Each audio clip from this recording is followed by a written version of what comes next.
अस्सलाम वालेकुम जी, मेरा नाम वसीम मलिक है। आज तारीख है 22 सितंबर 2024 और सुप्रीम कोर्ट ऑफ पाकिस्तान से एक बड़ी डेवलपमेंट है वो आपके सामने रखूंगा, क्योंकि आपको पता है इस वक्त पूरी कोशिश की जा रही है आईनी तरामीम की एक्सटेंशन। चीफ जस्टिस काजी फायजी साहब भी चाहते हैं और इस सिलसिले में इलेक्शन कमीशन ऑफ पाकिस्तान हो, वफाकी हुकूमत हो, चीफ जस्टिस काजी फायजी साहब हो या इस मुल्क की फौजी इस्टेब्लिशमेंट, ये तमाम एक पेज पर हैं। मगर गुज़श्ता रोज़ एक ऐसी डेवलपमेंट हुई सुप्रीम कोर्ट ऑफ पाकिस्तान में कि जब पाकिस्तान तहरीक इंसाफ ने एक लीगल स्ट्रैटेजी के तहत एक कार्ड खेला और जस्टिस मंसूर अली शाह के चैम्बर में गए और एक दरख्वास्त दायर की, जो कि गुज़श्ता वीडियो में मैंने आपको बताई है, उसका अब खौफ जो है वो चीफ जस्टिस काजी फायजी साहब के ऊपर सर चढ़कर बोल रहा है। और इसी तनाजुर में उन्होंने गुज़श्ता रोज़ रजिस्ट्रार को एक ख़त लिखा और उसमें 9 सवालात पूछ लिए। अब ये जो चीफ जस्टिस काजी फायजी साहब का नोट है उसको लोग मुख्तलिफ एंगल से ले रहे हैं। कोई उसे इख्तियारात से तजावुज़ कह रहा है, कोई उसे गैर कानूनी अमल कह रहा है। ये बातें भी दुरुस्त हैं, मगर आज की इस वीडियो में मैं आपको बताऊंगा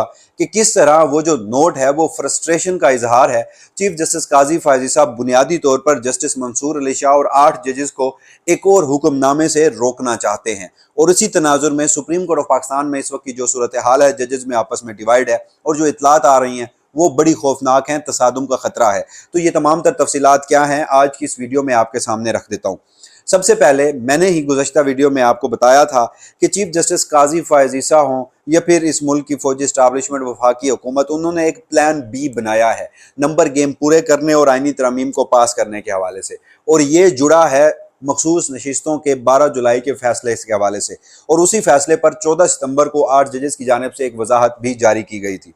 अब इलेक्शन कमीशन ऑफ पाकिस्तान जो है वो आए रोज़ इजलास कर रहा है। इजलास जो है वो बेनतीजा ख़त्म हो रहे हैं और उसके साथ साथ फिर हमने देखा कि सबसे पहले जो स्पीकर कौमी असम्बली है उन्होंने इलेक्शन कमीशन के नाम खत लिखा और कहा कि मखसूस नशिस्तें हमें दी जाएं।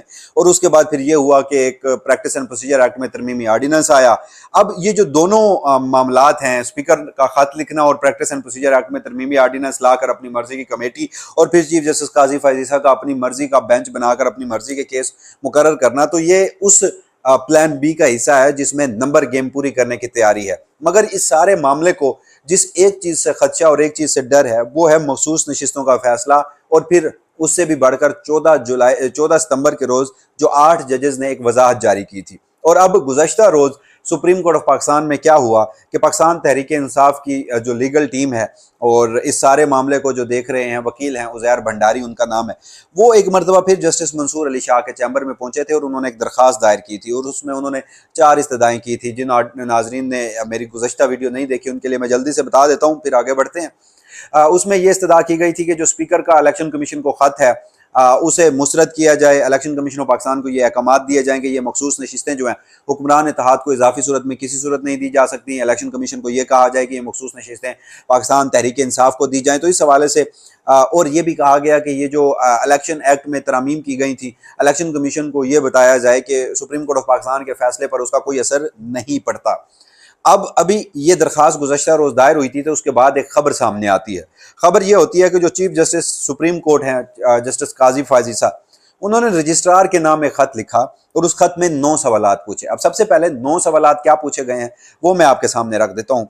चीफ जस्टिस काजी फायजी साहब ने रजिस्ट्रार से पहला जो इस सारे मामले में सवाल पूछा वो ये था कि इलेक्शन कमीशन ऑफ पाकिस्तान और पाकिस्तान तहरीक इंसाफ ने 12 जुलाई के फैसले के ऊपर वजाहत से मुताल्लिक दरख्वास्त जो है वो कब दायर की। जो दूसरा सवाल था वो ये था कि दरखास्तें दायर की गई ये प्रैक्टिस एंड प्रोसीजर कमेटी के सामने क्यों नहीं रखी गई।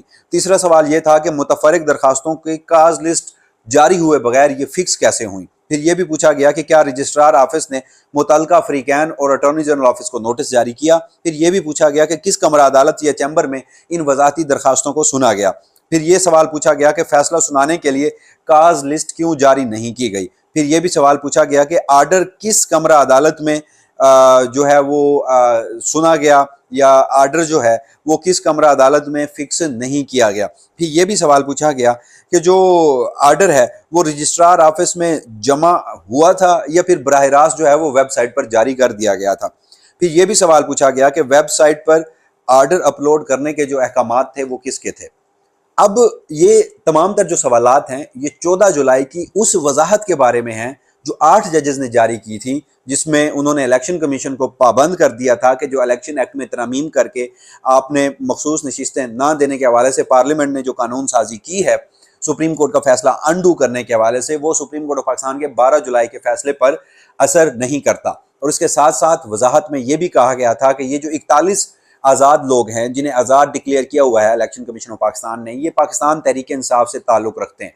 तो टोटल 80 के 80 लोगों को मखसूस नशिस्तें भी दी जाएं और 80 के 80 लोगों को पाकिस्तान तहरीक इंसाफ से वाबस्ता भी किया जाए। और ये 80 के 80 लोग जो हैं, ये अगर किसी आइनी तरमीम होती हैं या कोई कानून साजी होती है तो ये अपनी पार्लिमानी पार्टी की हिदायत के मुताबिक वोट देने के पाबंद होंगे।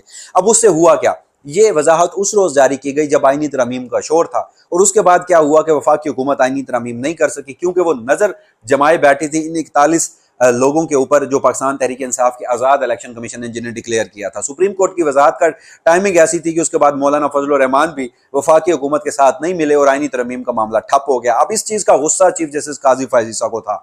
एक तो पहले का गुस्सा था, वो गुस्सा उतारना था, वो इस 9 सवालात में उतारा गया। और जो दूसरा काम किया गया वो ये किया गया कि अब गुज़श्ता रोज की जो दोबारा पाकिस्तान तहरीक इंसाफ ने चैम्बर में दरखास्त दायर की है जस्टिस मंसूर अली शाह के, तो चीफ जस्टिस काजी फैज ईसा को एक मरतबा फिर खौफ पड़ गया है कि एक मरतबा फिर अगर ये जो आइनी तरमीम की दूसरी अटैम्प्ट की जाती है तो उसमें कहीं 8 जजेस जो हैं ये राह में हायल ना हो जाएं, ये कोई एक और वजाहत जारी ना कर दें। तो मुमकिन तौर पर ये जो गुज़श्ता रोज की चीफ जस्टिस की अटैम्प्ट हमें नजर आती है, ये जस्टिस मंसूर अली शाह और दीगर 7 जजेस यानी कि 12 जुलाई का फैसला सुनाने वाले जो 8 अक्सरियती जजेस हैं उन्हें एक और वजाहत जारी करने से रोकना मकसूद था। ये जो सवालात हैं ये पूछ कर और फिर ये लीक करवा कर। अब इस सारे मामले में क्या चीफ जस्टिस काजी फैज ईसा कानूनी तौर पर दुरुस्त हैं, वो जरा जायजा ले लेते हैं कि जो क्या ये जो पूछ रहे हैं कि जो 8 जजेस हैं उनके पास जो चैम्बर में दरखास्त दायर की गई थी उन्हें प्रैक्टिस एंड प्रोसीजर एक्ट के सामने कमेटी के सामने रखना था, ओपन कोर्ट में समाअत होनी थी, चैम्बर में समाअत होनी थी, कॉज लिस्ट जारी होनी थी या नहीं होनी थी, तो क्या इस मुतालिक चीफ जस्टिस काजी फैज ईसा दुरुस्त है? तो मेरे नजदीक ये जो गुज़श्ता रोज 9 सवालात पूछे गए हैं ये सुप्रीम कोर्ट ऑफ पाकिस्तान से, ये सुप्रीम कोर्ट ऑफ पाकिस्तान के जजेस से, ये जजेस के हल्फ से, ये आइन से, ये कानून से खिलवाड़ किया गया है चीफ जस्टिस काजी फैज ईसा की जानिब से। वो कैसे किया गया है? वो ऐसे किया गया है कि ये कोई मुतफरिक दरखास्त नहीं थी, ये कोई अलग से दरखास्त दायर नहीं की गई थी कि उसके लिए तमाम तर जो ज़ाब्ते हैं वो अपनाए जाते, कॉज लिस्ट जारी होती, फ्रीकैन को नोटिस जारी किए जाते, किसी कमरा अदालत में इसकी समाअत रखी जाती और उसके बाद जो दीगर मामलात हैं वो पूरे किए जाते। ये कंटिन्यूएशन है। ये कंटिन्यूएशन किस बात की है? ये 12 जुलाई के फैसले की कंटिन्यूएशन है। अगर हम 12 जुलाई के फैसले का पैराग्राफ नंबर 10 पढ़ें तो उसमें जस्टिस मंसूर अली शाह की सरबराही में उन 8 जजेस ने ये लिखा था कि अगर किसी फ्रीकैन को हमारे फैसले की समझ नहीं आती तो हमारे चैम्बर से रुजू कर सकता है। और जब ये मुख्तसर हुक्मनामा सुनाया गया था तो वो मुख्तसर हुक्मनामे के ऊपर वो जो आर्डर ऑफ द कोर्ट था, यानी कि 8 जजेस पीटीआई को मखसूस नशिस्तें दे रहे हैं और ये फैसला सुना रहे हैं, और उस फैसले के पैराग्राफ नंबर 8 में यह भी लिखा गया है कि कोई भी फरीक वजाहत के लिए चैम्बर में ऑर्डर जारी कर दरखास्त दे सकता है, तो फिर चैम्बर से वजाती हुक्मनामा जो है वो 8 जजेस जारी कर देंगे। तो उस फैसले के पैराग्राफ नंबर 10 में लिखा हुआ है। तो उस 8 जजेस का फैसला हो या फिर 5 जजेस जिनमें chief justice Qazi Faez Isa, justice Yahya Afridi, justice Aminuddin Khan, justice Jamal Khan Mandokhail और जस्टिस नईम अख्तर अफगान, जो 8 जजेस के फैसले से मुत्तफिक नहीं थे, उनका भी उस मुख्तसर हुक्मनामे के ऊपर दस्तखत है। यानी जो आर्डर ऑफ द कोर्ट होता है उसके ऊपर 13 के 13 जजेस के दस्तखत हैं, उसमें चीफ जस्टिस काजी फैज ईसा के भी दस्तखत हैं। तो क्या चीफ जस्टिस काजी फैज ईसा ने फैसले का पैराग्राफ नंबर 10 पढ़ना गवारा नहीं किया? ये उस वक्त बगैर पढ़े फैसले के ऊपर दस्तखत कर दिए थे। और फिर एक और बात कि ये जो रजिस्ट्रार को लिखा जा रहा है तो इसका मतलब है कि जो 8 जजेस का जुडिशल ऑर्डर है वो रजिस्ट्रार ऑफिस के ताबे है। 8 जजेस के जुडिशियल ऑर्डर की रजिस्ट्रार ऑफिस के सामने कोई अहमियत नहीं है। या फिर एक और बात यहाँ पर यह भी है कि जो चीफ जस्टिस काजी फैज ईसा है वो एक इंतजामी नोट के जरिए 8 जजेस का वो जो जुडिशियल ऑर्डर था 12 जुलाई का उसे मुतनाज़ा बनाना चाह रहे हैं। या फिर इसमें एक और बड़ी खौफनाक बात वो ये भी है कि चीफ जस्टिस जो है वो दीगर जजेस के इक्वल हैं, यानी इंतजामी मामलात पर ठीक है उनके पास अख्तियारात ज्यादा होंगे, वो इदारे के सरबराह होंगे, लेकिन जहां पर जज की बात की जाए तो सुप्रीम कोर्ट का एक जूनियर तरीन जज और सीनियर तरीन जज जो चीफ जस्टिस है वो दोनों बराबर हैं अख्तियारात में। तो ये जिस तरह की एक नई नज़ीर कायम की जा रही है सुप्रीम कोर्ट ऑफ पाकिस्तान में, चीफ जस्टिस काजी फैज ईसा अपनी एक्सटेंशन के लिए इस कदर डेस्परेट हो चुके हैं कि वो इस तरह के नोट्स जारी करते हैं, इस तरह की साजिशें करते हैं और 8 जजेस के इन जो 12 जुलाई का फैसला और फिर 14 सितंबर की वजाहत उसे मुतनाज़ा बनाने की कोशिश करते हैं, तो ये इंतहाई अफसोसनाक है। और मैं अक्सर अपनी वीडियोस में कहता हूं कि सूरत हाल 1997 वाली हो सकती है कि जब उस वक्त के जस्टिस सईदुज़्ज़मान सदीकी की सरबराही में जो बागी जजेस थे, उन्होंने अपने ही चीफ जस्टिस इजाद अली शाह को एक ही आर्डर से उठाकर सुप्रीम कोर्ट ऑफ पाकिस्तान से बाहर फेंक दिया था।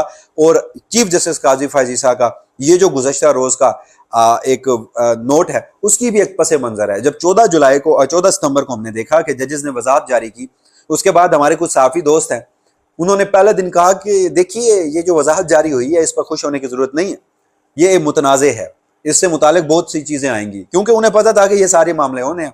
फिर एक जूनियर रजिस्ट्रार जो कि रजिस्ट्रार ऑफिस को नोट लिख रहा है, चीफ जस्टिस काजी फैज़ ईसा ने जूनियर रजिस्ट्रार का इस्तेमाल किया, उसने रजिस्ट्रार ऑफिस को नोट लिखा और उसमें उन्होंने कहा कि जी ये जो वेबसाइट पर मामला जारी हुआ है, ये जो वेबसाइट पर फैसला जारी हुआ है, ये हमें इस मुतालिक कोई चीज जारी नहीं की गई, कॉज लिस्ट जारी नहीं किया गया 8 जजेस की जानिब से। तो फिर उस नोट को लीक किया गया। फिर आज गुज़श्ता रोज़ चीफ जस्टिस काजी फैज़ ईसा ने उस जूनियर रजिस्ट्रार के उस नोट का हवाला देकर ये 9 सवालात पूछकर रजिस्ट्रार ऑफिस से जवाब तलब कर लिया। तो ये तमाम तर जो मामला है, ये 12 जुलाई के फैसले को मुतनाज़ा बनाने के लिए चीफ जस्टिस काजी फैज़ ईसा वफाकी हुकूमत की सहूलतकारी कर रहे हैं। मामला आईनी तरमीम का है, वो हर सूरत जो है वो डेस्परेट है चीफ जस्टिस, और वो इस सारे मामले को अपनी एक्सटेंशन के लिए सुप्रीम कोर्ट ऑफ पाकिस्तान को भी दाव पे लगा रहे हैं। और अगर इस हवाले से कानूनी ज़ाब्तों की बात की जाए तो फिर उस केस के ऊपर भी बात होनी चाहिए, जो कि इससे पहले मैंने हत्तुल इम्कान कोशिश की कि बड़ा हसास मामला है, इस पर बात नहीं करनी। मुबारक सानी केस का मामला, मुबारक सानी केस में चीफ जस्टिस काजी फैज़ ईसा ने क्या गुल खिलाए।